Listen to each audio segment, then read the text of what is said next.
And that's a wrap. We just finished this renovation on this Edmond property. We converted it from a long-term rental into a furnished short-term rental.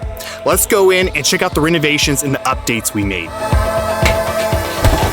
We ripped up all the old tile that ran in the entryway, kitchen, and in the dining. We put down this vinyl plank flooring instead. It's durable, easy to clean, and looks great.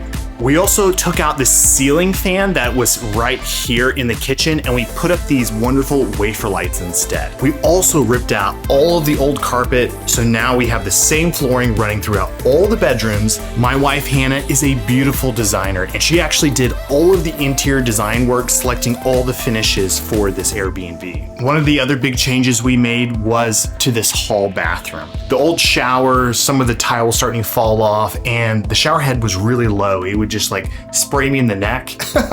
So we raised the shower head and put in brand new tile and took it all the way to the ceiling. We decided to take one of the bedrooms and gear it towards a kids theme, because often families are traveling together and we need to meet their needs. It's really important to maximize the amount of people that can sleep in the home.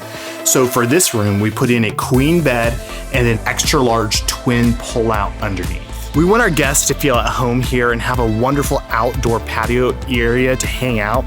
So we decided to put up these really pretty string lights and hang them across the patio. Our first guests are moving in tomorrow afternoon.